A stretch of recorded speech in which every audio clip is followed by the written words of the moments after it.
About the craziness of America and what we're facing now. Let me go back to the question we had just before the break, and that is, I know common sense, but I don't necessarily know constitutional law and international law. Common sense tells me when you are asked to go into a war with your sworn enemy, on the side of your side. Right.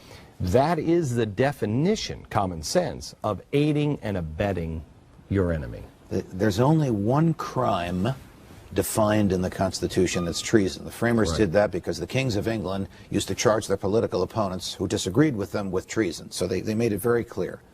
Providing aid and comfort to the enemy. Explain what that means. Yeah,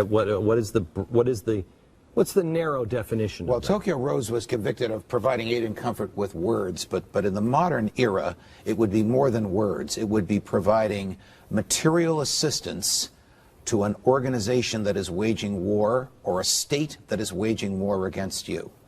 Now, the government prosecutes people for providing material assistance to terrorist organizations. That's life in prison.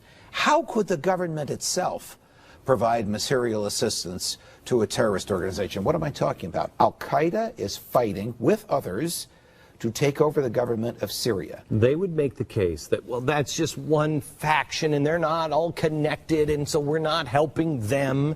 We're just please, Judge, we're just helping the good guys. When Bashar al-Assad is removed from office, they're not going to take a vote to decide who replaces him.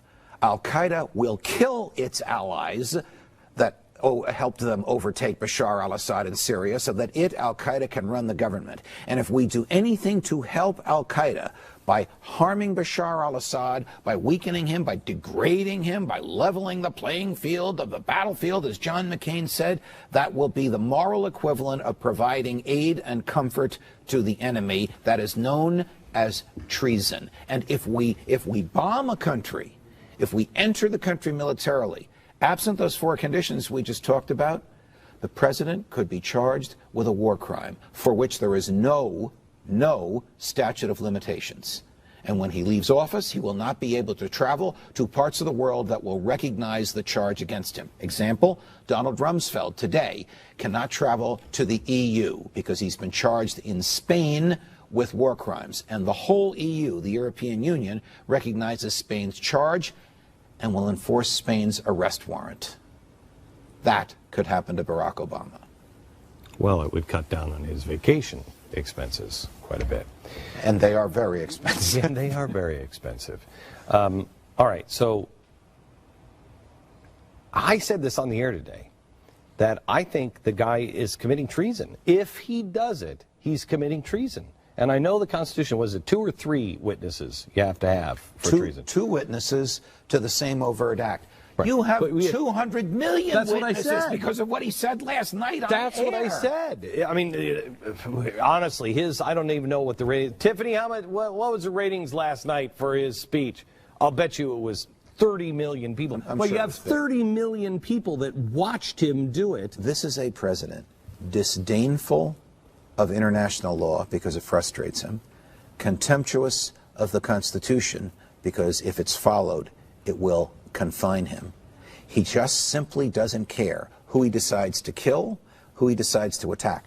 This is a president whose attorney general said, don't worry, the president wrote rules to govern himself when he decides which Americans to kill. No American president has ever publicly stated that, Lincoln aside, it was a civil war on our territory, that he could decide which Americans to kill.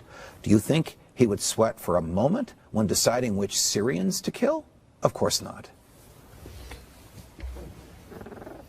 I had a liberal friend of mine, longtime liberal friend of mine. We both have liberal friends. Yeah, I know. Who I really respect. If you're liberal, you're liberal. If you're progressive, I got a problem with you. But liberal and progressive are different, because John McCain, John Boehner, they're conservatives and progressive. They would not be happy with the conversation that we're having now. No, I know that. And they're not happy with the trends in the Republican Party because they're on the short end of that. Oh, I know that. And I think this is fantastic. But none of these guys would had the conversation that I had with my liberal friend that they brought up.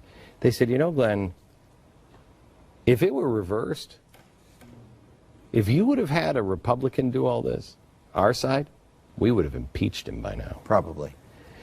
Look, we learned just 2 days ago that the FISA court ordered the NSA to dial back its spying in the Bush administration.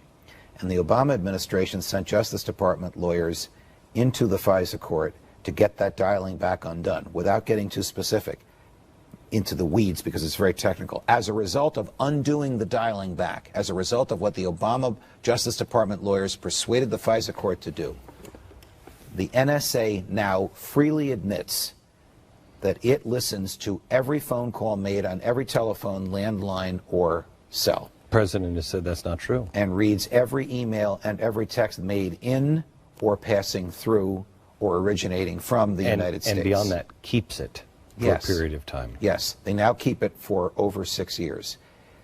Back to your question. And you and I have never hesitated to criticize the Bush administration when we felt it violated the Constitution. Do you think George Bush would have undergone an impeachment had he done this? Oh, yeah. So, would you press, if he strikes, would you press for treason? And would you press for, do you believe we should impeach him? Yes, I believe we should impeach him for the NSA spying alone. It is the most massive, organized, systematic violation of expressly articulated constitutional freedoms in the history of the United States, again, putting aside the Civil War era. Treason would be more difficult. Why? Because a treason charge would have to be brought by a federal prosecutor, which he controls. At some point, he's not going to be the president of the United States. At some point, someone else will be. And that person's prosecutors could seek a charge of treason against the president. I don't think they would, because there's this habit of protecting your predecessor so that your successor will protect you. One of the biggest mistakes I've ever seen was the forgiveness of Nixon. When Gerald Ford forgave him. My father was on the side of Nixon for almost the whole time. And then when it looked like he was bad, he kind of fudged around and he was like, well, he's no worse than the rest of them. He just got caught. And I remember being a kid thinking, that's not right. George W. Bush has nothing to fear from Barack Obama, because Barack Obama needs that same sense of comfort from whoever, fill in the blank, succeeds him. Okay. It's an unwritten rule amongst presidents of the United States, so, even including Nixon. So when we come back, I want to pick that. I want to pick it up there. So what's the game changer? Because I think the game changer is somebody, and I think Rand Paul and Ted Cruz and Mike Lee are leaders in this. Somebody's going to have a Charles Sumter moment, and they're going to say, enough, enough. And there will be people from the left and the right. And that's the secret to libertarian. That's what's so dangerous to these parties, and that's why they both take the chair away from the libertarians, because they include liberals and conservatives. So I want to ask you, the possibilities of a real libertarian movement for the first time in over 100 years when we come back.